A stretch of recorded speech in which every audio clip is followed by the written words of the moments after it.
Bienvenue sur Africa 24 dans cette nouvelle édition du QG News. Au sommaire de l'actualité, en République du Congo, le président Denis Sassou Nguesso a procédé à un remaniement ce lundi.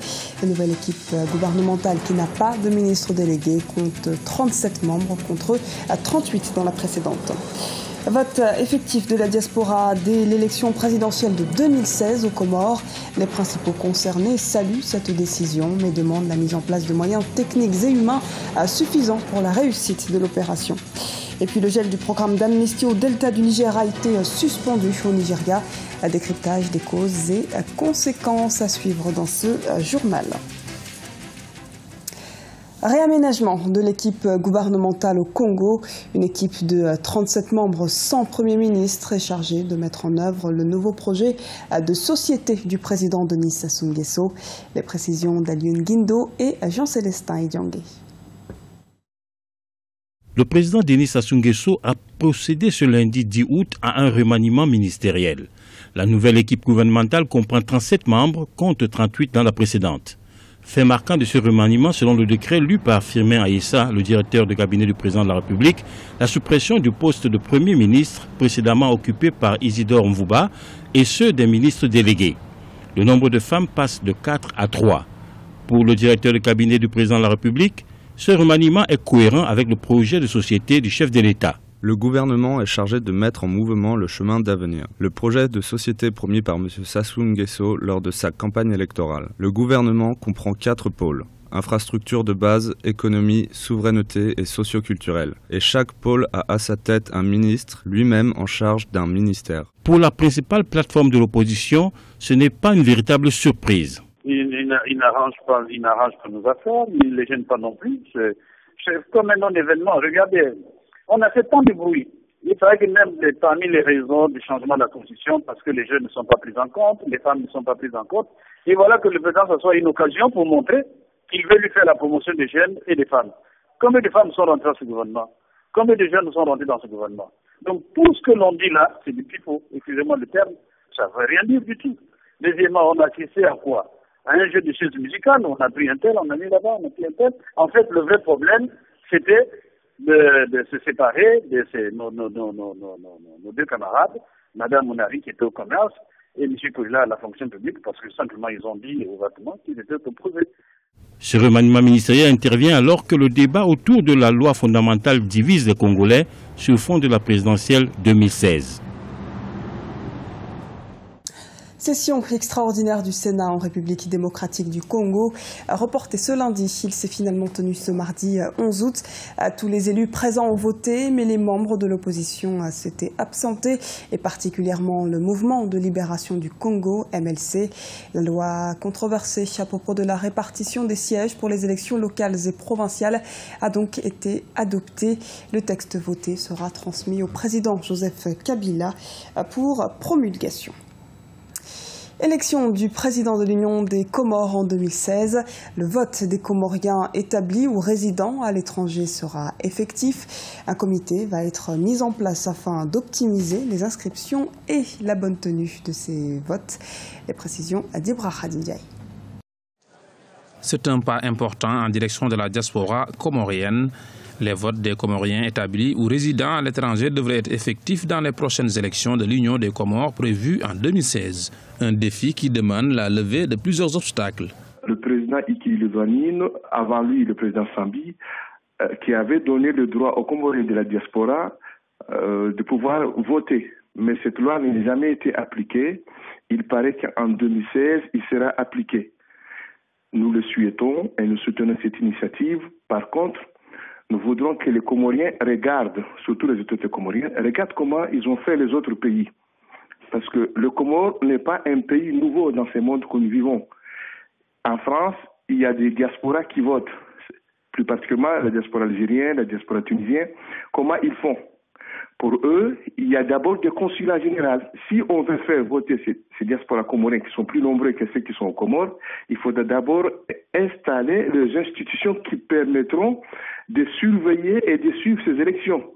On estime le nombre de Comoriens vivant en France entre 300 000 et 500 000 personnes.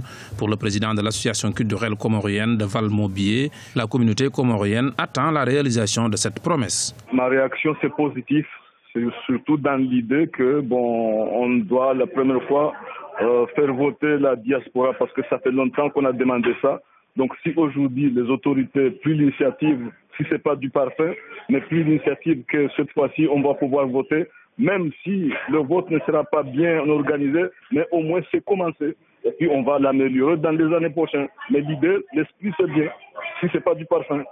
Pour réussir ce défi, un comité interinstitutionnel a été mis sur pied, composé de la CENI, la Commission électorale nationale indépendante, du ministère de l'Intérieur en charge des élections, mais également de la Commission technique nationale de la diaspora. L'organe s'est penché sur les modalités techniques en France du 29 juillet au 7 août 2015 afin de réaliser cette volonté politique. À presque 6 mois de l'élection présidentielle, l'opposition nigérienne a rejeté ce dimanche le chronogramme proposé par la Commission électorale nationale indépendante. Elle souhaite la tenue d'élections locales avant la présidentielle et récuse la Cour constitutionnelle. Les explications de Lise Elsi Akizimana. L'opposition rejette le chronogramme présenté par la Commission électorale nationale indépendante au Niger. C'est à travers une déclaration publique que la coalition des partis d'opposition s'est exprimée dimanche 9 août. Elle dénonce le calendrier prévisionnel des futures élections présidentielles, législatives et locales de 2016 proposées par la CENI. Et pour cause, il n'y aurait pas eu de consensus. Si tant est qu'on veuille avoir des élections qui soient libres, transparentes, honnêtes, la base doit être claire. Deuxièmement, il y a la CENI. Nous nous retrouvons avec une CENI qui a peut-être perdu le « i » parce qu'elle ne semble pas si indépendante que cela. Dans cette déclaration, l'opposition récuse aussi la Cour constitutionnelle. Elle souhaite également que les élections locales se déroulent avant les présidentielles. Au Niger, habituellement, c'est les élections locales avant les présidentielles. Là, la CENI a inversé le calendrier, sans doute pour faire face, selon certaines sources, à des considérations financières. L'enjeu le plus important pour la CENI qui est en charge de l'organisation des élections, c'est les présidentielles et les législatives, ensuite le local. Mais l'opposition pense que l'organisation de local va permettre d'avoir un indicateur sur le poids de chaque parti. À partir de là, on pourrait voir le poids de chaque formation politique et ça peut refléter la sincérité ou non des élections législatives et présidentielles. Selon le calendrier proposé par la CENI, le premier tour de l'élection présidentielle couplée aux législatives est prévu le 21 février 2016, le second tour au 20 mars, tandis que les élections locales ont été programmées pour le 9 mai 2016. Le Nigeria débloque le programme d'amnistie du delta du Niger. La reprise des paiements permet donc de mettre fin à une crispation dans la région qui s'est matérialisée avec notamment la renaissance de Radio Biafra, une radio appelant à l'insurrection. C'est donc une décision d'Abuja arrivant à point nommé, comme nous l'expliquent Alioune Guindo et Graziella Tiakunte.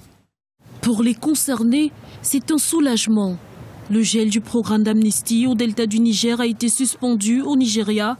Une décision du gouvernement qui arrive à point nommé, car chez les combattants du MEND, mouvement pour l'émancipation du delta du Niger, la tension commençait à monter. La suspension, si vous voulez, du dégel par le président Buhari est une action qui vise à stabiliser les choses sur la scène nigériane. Ce dégel-là va occasionner une reprise du dialogue et assainir les choses à ce niveau-là, dans la mesure où nous savons que le mouvement du delta du Niger a énormément perturbé la production pétrolière dans un État comme le Nigeria. Et quand nous savons que la stratégie qui a été mise en place était une stratégie d'harcèlement, si vous voulez, par le MEND, qui consistait, comment dirais-je, aux enlèvements, à pouvoir déstabiliser les compagnies pétrolières, tout simplement pourquoi ? Parce que ces populations-là demandaient leur dû. En perpétuant l'accord scellé entre le MEND et la République fédérale du Nigeria, le président Muhammadu Buhari s'évite donc un nouveau foyer de tension. En effet, c'est en échange d'une rente mensuelle de 300 € que les combattants du mouvement qui ont mené une lutte acharnée contre les compagnies pétrolières pour de meilleures répartitions des richesses avaient accepté de rendre les armes. Donc il est relativement nécessaire pour le président Boiry afin de stabiliser les choses et d'éviter en sorte que cette partie du Nigeria-là ne soit encore en proie, si vous voulez, à la déstabilisation, puisque vous avez le problème Boko Haram qui préoccupe énormément tous les États de la région et en premier lieu le Nigeria, qui est la source. Donc, à partir de là, le président Boiry est en train de couper l'herbe sous le pied, éventuellement, des leaders du monde. S'ils avaient une stratégie éventuellement de déstabilisation, il y a un désamorçage qui se fait par le biais de ce que le président Boiry a mis en place. Même si le président Boiry n'est pas de la région, il ne peut pas se permettre une seconde crise au Nigeria, dans la mesure où le Nigeria est déjà en proie avec la menace de Boko Haram, qui menace d'ailleurs toute la région. Je pense que le président Boiry est suffisamment prudent et pragmatique pour ne pas remettre en cause, si vous voulez, les accords qui avaient été mis en place. À noter que la reprise des paiements intervient au moment où le Nigeria relance 4 de ses raffineries, dont 3 dans le Delta. Un déblocage qui devrait donc neutraliser toute poussée de fièvre dans le triangle du pétrole nigérian. C'est du moins ce qu'espèrent les autorités. Ce journal a été réalisé par l'ensemble de la rédaction. Merci pour votre fidélité. Dans un instant, une nouvelle édition de l'actualité sur Africa 24.